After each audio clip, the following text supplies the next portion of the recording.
Hi friends, welcome to perfect strategy YouTube channel. So friends, మనకు డిఎఫ్సిసిఎల్ exam మరికొద్ది రోజుల్లో conduct చేయబోతున్నారు కదా.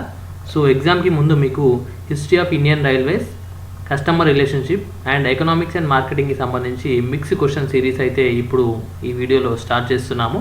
సో ఇది మీకు ఎలా ఉంటుందంటే ఒక కంప్లీట్ రివిజన్ లాగా ఉంటుంది. మీకు history of Indian Railways, customer relationship and economics and marketing అనే 3 ఇంపార్టెంట్ టాపిక్స్ కాబట్టి సో వాటికి సంబంధించిన క్వశ్చన్స్ మాత్రమే మనం దీనిలో రివైజ్ చేయబోతున్నాము.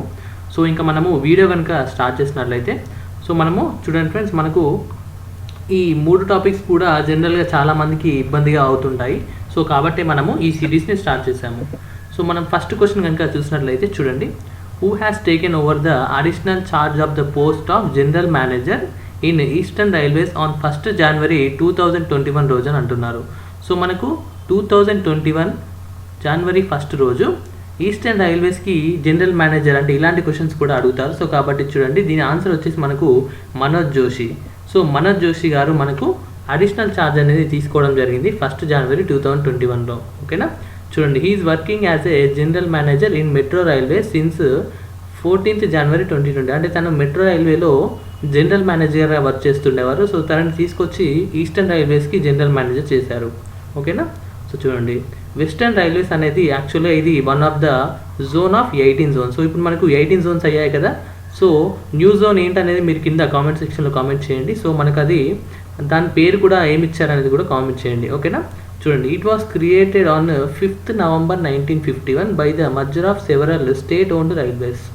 అంటే డిఫరెంట్ స్టేట్ ఓన్డ్ రైల్వేస్ని కలిపి మనకు టోటల్గా వెస్టర్న్ రీజియన్లో వెస్టర్న్ రైల్వేస్గా మనకు 5th November 1951 మర్జ్ చేయడం జరిగింది.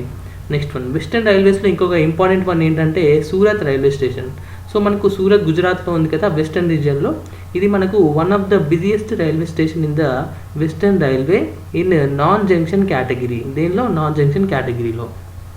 So coming to the next question, what percentage increase in diesel engines was mention in the CAG report? Controller and auditor general మనకు auditing చేస్తారు కదా central గవర్నమెంట్కి, స్టేట్ గవర్నమెంట్కి. సో క్యాగ్ యాక్చువల్గా article వచ్చేసి మనకు ఆర్టికల్ 148 మనకు క్యాగ్ గురించి చెప్తుంది ఫ్రెండ్స్. ఓకేనా, చూడండి, ఈ క్యాగ్ రిపోర్ట్ అనేది సబ్మిట్ చేశారు పార్లమెంట్లో ఇన్ సెప్టెంబర్ 2020. సో ఎంత పర్సెంట్ అనేది డీజిల్ ఇంజన్స్కి సంబంధించి మెన్షన్ చేశారంటే చూడండి, 20% అనేది మనకు కేటాయించడం జరిగింది డీజిల్ ఇంజన్స్కి. ఓకేనా, క్యాగ్ రిపోర్ట్ 2020లో. నెక్స్ట్ వన్ చూడండి, ఇక్కడ దానికి సంబంధించి ఎక్స్ప్లెనేషన్ ఇచ్చాను. So the report was titled assessment and utilisation of locomotives and production and maintenance of LHB coaches in Indian railways. ఓకేనా, ఇదనమాట. చూడండి, ఇక్కడ నేను చెప్పాను కదా ఆర్టికల్ 148 అనేది మనకు క్యాగ్ గురించి చెప్తుంది. సో ఇది మీకు పాలిటీ రిలేటెడ్గా కూడా ఇంపార్టెంట్ బిట్ అవుతుంది. సో నెక్స్ట్ క్వశ్చన్ కనుక మనం చూసినట్లయితే, which of the following modules of sales force automation? So మనము ఎస్ఎఫ్ఏ అని చెప్పుకున్నాం కదా క్లాసెస్లో. సో ఈ ఎస్ఎఫ్ఏ రిలేటెడ్ క్వశ్చన్ చూడండి, మనకు సిఆర్ఎం నుంచి వచ్చింది. Allows the sales person to design the product and also decide the price for a customised product. అంటే దేనికైతే మనము ఒక ప్రోడక్ట్కి ప్రైస్ అనేది డిసైడ్ చేస్తామని క్వశ్చన్లో అడుగుతున్నారు. సో ఇది ఏ type of sales force automation అంటే మనకు ప్రోడక్ట్ కాన్ఫిగరేషన్. అంతే కదా, మనము ప్రోడక్ట్ని కరెక్ట్గా కాన్ఫిగరేషన్ చేసి దాన్ని డిజైన్ చేసి తర్వాత ఆ ప్రైస్ని మనము డిసైడ్ చేస్తాం కదా. సో అందుకే మనకు ఆన్సర్ అనేది ప్రోడక్ట్ కాన్ఫిగరేషన్ వస్తుంది. నెక్స్ట్ వన్ చూడండి, యాక్చువల్గా ఆపరేషనల్ సిఆర్ఎంలో మనం చెప్పుకున్నట్టు మేజర్గా మనకు 3 ఉంటాయి. సేల్స్ ఫోర్స్ ఆటోమేషన్ ఒకటి, మార్కెటింగ్ ఆటోమేషన్ ఒకటి అండ్ సర్వీస్ ఆటోమేషన్ ఒకటి. ఫ్రెండ్స్, ఇవన్నీ కూడా నేను క్లాసెస్లో చెప్పాను. ఎవరైనా వీడియోస్ కనుక చూడనట్లయితే కంప్లీట్ కస్టమర్ రిలేషన్షిప్కి సంబంధించి ఛానల్లో ప్లేలిస్ట్ ఉంటుంది ఫ్రెండ్స్. సో వెళ్ళి క్లాసెస్ చూడండి. Sales force automation includes modules such as lead management ఒకటి, ప్రోడక్ట్ కాన్ఫిగరేషన్ ఒకటి, కొటేషన్ అండ్ ప్రపోజల్ మేనేజ్మెంట్ ఒకటి అండ్ అకౌంట్స్ మేనేజ్మెంట్. ఇవన్నీ కూడా మనకు సేల్స్ ఫోర్స్ ఆటోమేషన్లో రావడం జరుగుతుంది. ఓకేనా, ఈ టర్మినాలజీస్ అన్నీ కూడా జాగ్రత్తగా గుర్తుపెట్టుకోండి, ఎందుకంటే మీకు వీటికి రిలేటెడ్ ఇప్పుడు ఎగ్జామ్లో క్వశ్చన్స్ అయితే అడగబోతున్నారు. ఓకేనా, నెక్స్ట్ పాయింట్ చూడండి, product configuration let sales person design a product, customise it and meets the need of a customer. అంటే ఒక కస్టమర్కి వాళ్ళ కావాల్సినవి వాళ్ళ అవసరాలు ఏంటో వాటికి అనుగుణంగా దాన్ని డిజైన్ చేయడం జరుగుతుంది. నెక్స్ట్ క్వశ్చన్, 4th క్వశ్చన్ చూసినట్లయితే, how many new track constructions అంటే NTC machines have been deployed along the dedicated freight corridor alignment by Indian Railways. అంటే మనకు ఇండియన్ రైల్వేస్లో ఎన్ని కొత్త ట్రాక్ కన్స్ట్రక్షన్ మిషన్స్ని మనకు డిప్లాయ్ చేశారంటే డిఎఫ్సిసి వాళ్ళంటే చూడండి 7 ఫ్రెండ్స్. ఓకేనా, చూడండి అట్ ప్రజెంట్ మనకు 7 న్యూ ట్రాక్ కన్స్ట్రక్షన్స్ కూడా ఉండడం జరిగింది. ఓకేనా, ఇండియన్ రైల్వేస్లో. సో ఇప్పుడు ఇవి మనకు డెడికేటెడ్ ఫ్రైట్ కార్డర్స్ వాళ్ళే చూసుకుంటారు. చూడండి, Indian railways use the new track construction machine for the first time ఎప్పుడు యూజ్ చేస్తారని అడుగుతారు. సో మనకు జూలై 2020లో దీన్ని ఫస్ట్ టైం యూజ్ చేయడం జరిగింది. దేన్ని అంటే న్యూ ట్రాక్ కన్స్ట్రక్షన్. మీకు ఎన్టీసీ అంటే ఏంటి ఫుల్ ఫామ్ అని కూడా ఎగ్జామ్లో అడగడానికి ఛాన్సెస్ అయితే ఉన్నాయి. సో కాబట్టి ప్రతి పాయింట్ని కూడా జాగ్రత్తగా చూడండి. ఓకేనా, వీడియోని ఏ విధంగా ఏమాత్రం కూడా స్కిప్ చేయొద్దు, ఎందుకంటే మనకు ఇప్పుడు ఎగ్జామ్ పాయింట్ ఆఫ్ వ్యూలో మనకు ప్రతిదీ పాయింట్ కూడా ఇంపార్టెంట్ అవుతుంది.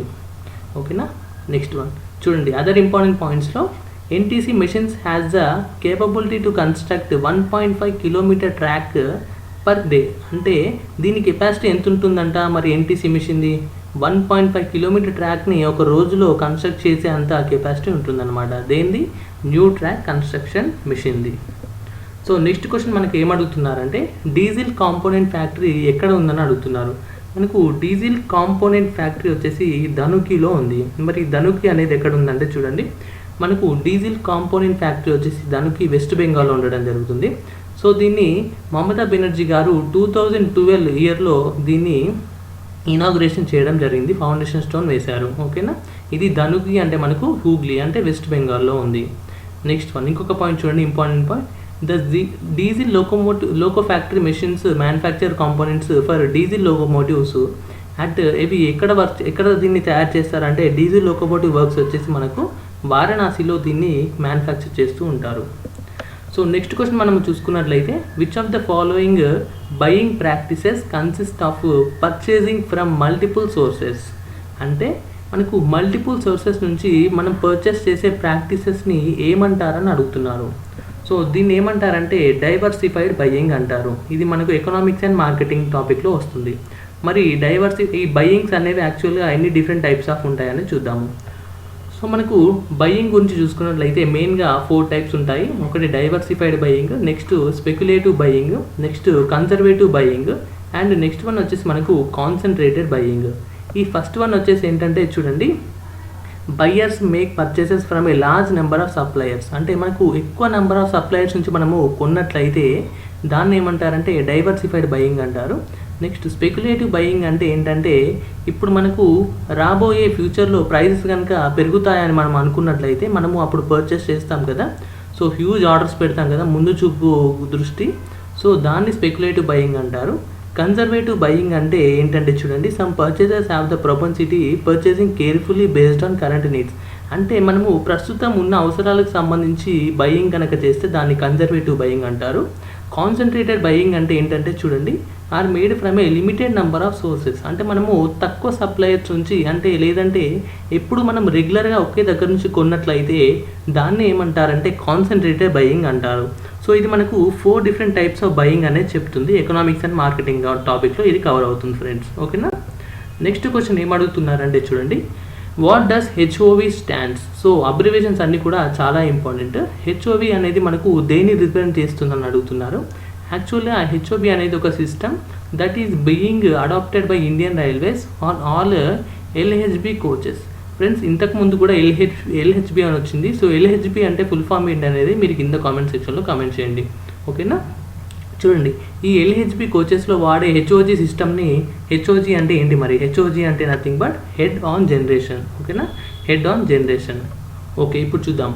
ఈ హెడ్ ఆన్ జనరేషన్ అనేది యాక్చువల్గా ITJ system that runs the train hotel load.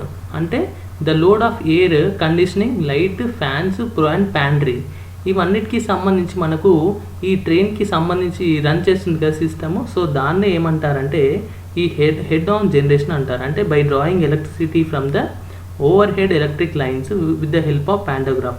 So మీరు ట్రైన్ ఎప్పుడైనా గమనించినట్లయితే దానిపైన, సో సపోజ్ ఇది ట్రైన్ అనుకోండి, సో దానిపైన ఇలా మీకు ఒకటి ఉంటుంది. సో దీన్ని ప్యాంటోగ్రాఫ్ అంటారు. సో ఇది ఏం చేస్తుందంటే యాక్చువల్గా మనకు ఎలక్ట్రిక్ లైన్స్ నుంచి మనకు కరెంటుని డ్రా చేసుకొని మనకు అంటే మనకు లోపల ట్రైన్లోకి సప్లై చేయడం జరుగుతుంది. ఓకేనా, సో అదనమాట. Next one LHB. So LHB అంటే చూడండి, మనకు Linke Hofmann Busch coaches. So నేను చెప్పేశాను. So Linke Hofmann Busch coaches with HOG technology use చేయడం జరుగుతుంది.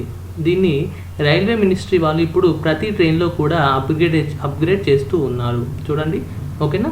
This would cause the trains to become more cost efficient and less polluting. దీనివల్ల ఏమవుతుందంటే మనకు కాస్ట్ ఎఫిషియెంట్గా ఉంటుంది అండ్ అలాగే పొల్యూషన్ కూడా చాలా వరకు అయితే తగ్గించుకున్న వాళ్ళం అవుతాము. నెక్స్ట్ క్వశ్చన్ ఏం అడుగుతున్నారంటే చూడండి, India followed the practice of following separate budget of railways for how many years.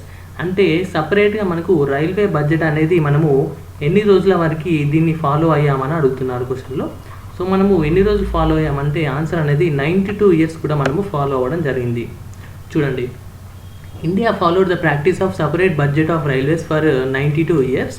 యాక్చువల్గా ఇది మనకు అక్వార్డ్ కమిటీ దీన్ని రికమెండ్ చేయడం జరిగింది.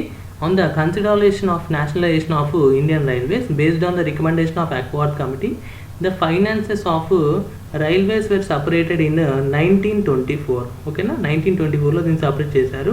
అండ్ తర్వాత మళ్ళీ మనకు 2017లో union finance minister Arun Jaitley గారు presented railway budget as a part of 2017 budget. అంటే మనకు 2017లోంచి ఏం చేశారంటే రైల్వే బడ్జెట్ని ఇంకా జనరల్ బడ్జెట్ని యూనియన్ బడ్జెట్ని మర్జ్ చేయడం జరిగింది. దీనివల్ల 92 ఇయర్స్ నుంచి వచ్చిన ట్రెడిషన్ని మనకు ఫినిష్ చేసేసారు. ఓకేనా. Next question. సో 9th క్వశ్చన్లో ఏం అడుగుతున్నారంటే చూడండి, which of the following CRM includes data about markets, market offerings, customers, channels, competitors, performance and potential. So వీటన్నిటిని గురించి డిస్కస్ చేసే సిఆర్ఎం ఏదని అంటున్నారు. సో ఇది ఏంటంటే స్ట్రాటజిక్ సిఆర్ఎం. ఓకేనా, స్ట్రాటజిక్ సిఆర్ఎం. చూడండి, స్ట్రాటజిక్ సిఆర్ఎం అంటే డాటా అబౌట్ మార్కెట్స్ ఒకటి, మార్కెటింగ్ ఆఫర్స్ ఒకటి, కస్టమర్స్ ఒకటి, ఛానల్స్ ఒకటి, కాంపిటీటర్స్ ఒకటి, పర్ఫార్మెన్స్ అండ్ పొటెన్షియల్. సో మనకు ఇక్కడ నేను కింద 3 డిఫరెంట్ టైప్స్ ఆఫ్ మనకు నెక్స్ట్ స్ట్రాటజీ సిఆర్ఎం తర్వాత నెక్స్ట్ ఏం వస్తుంది, operational CRM, analytical and collaborative. ఇవన్నీ కూడా నేను క్లాసెస్లో ఆల్రెడీ చెప్పాను ఫ్రెండ్స్. సో కాబట్టి నేను ఊరికి ఎందుకు చెప్తున్నానంటే సో మీకోసమే చెప్తున్నాను. సో ఇంకా కూడా టైం ఉంది. సో ఇప్పుడు కనుక కూడా మీరు ప్లేలిస్ట్లో స్టార్టింగ్ క్లాసెస్ నుంచి స్టార్ట్ చేసినట్లయితే మీరు మీ షెడ్యూల్లో టైం పెట్టుకున్నట్లయితే మీరు కంప్లీట్ క్లాసెస్ని కూడా జాగ్రత్తగా ప్రతి పాయింట్ కూడా చూస్తూ మీరు అర్థం చేసుకోవచ్చు. ఓకేనా. సో ఆపరేషనల్ సిఆర్ఎం అంటే customer related to data to help in the everyday running of business ఒకటి. అనలిటికల్ అంటే మనకు ఇది కంప్లీట్ అనాలిసిస్ గురించి ఉంటుంది, మార్కెటింగ్, సేల్స్ రిలేటెడ్ ఉంటుంది. కొలాబరేటివ్ అంటే మీకు ఓఎల్టీపీ, ఓలాప్ అని చెప్పాను కదా, సో వాటికి రిలేటెడ్గా ఉంటుంది. నెక్స్ట్ క్వశ్చన్ ఏం అడుగుతున్నారంటే which of the following elements of marketing mix is highly volatile. So మనకు ఈ మార్కెటింగ్లో ఏ ఎలిమెంట్ అనేది హైలీగా ఓలటైల్గా ఉంటుందంటే ఎప్పుడు మనకు చేంజ్ అవుతూ ఉంటుందంటే ఏంటంటే ప్రైజ్. ఓకేనా, ప్రైజ్. చూడండి, price decisions consist of deciding what the customer would be charged in lieu of product offered by the company. And price decision of a company is highly volatile in comparison to the other elements like marketing mix, changing of environment అంటే internal కావచ్చు, external కావచ్చు, like competitors, markets and input cost etcetera. అంటే మనకు బయట ఇంకా అలాగే మన కంపెనీలో ఉన్న డిఫరెంట్ ఎలిమెంట్స్ అంటే వాతావరణం వల్ల కూడా మనకు ప్రైజెస్ అనేవి ఎప్పటికప్పుడు చేంజ్ అవుతూ ఉంటాయి. సో ఫ్రెండ్స్, ఇది మనకు ఈ వీడియోలో మనము important bits related to history of Indian railways, CRM and economics and marketing రిలేటెడ్గా చూసాము. So mixed questions. సో మీకు ఇది ఎగ్జామ్కి ముందు చాలా యూస్ఫుల్గా అవుతుంది. వీడియో కనుక నచ్చినట్లయితే ఈ వీడియోని తప్పకుండా లైక్ చేయండి ఫ్రెండ్స్, మర్చిపోకండి. ఓకేనా. అండ్ కింద కామెంట్ సెక్షన్లో కామెంట్ చేయండి. మీకు ఇటువంటి వీడియోస్ మరిన్ని కావాలంటే కింద కామెంట్ చేయండి, నేను మరిన్ని వీడియోస్ తీసుకొస్తూ ఉంటాను. So me likes and me comments వల్లే నేను మరిన్ని వీడియోస్ అయితే తీసుకురావడం జరుగుతుంది. ఓకేనా. So thank you friends, have a nice day.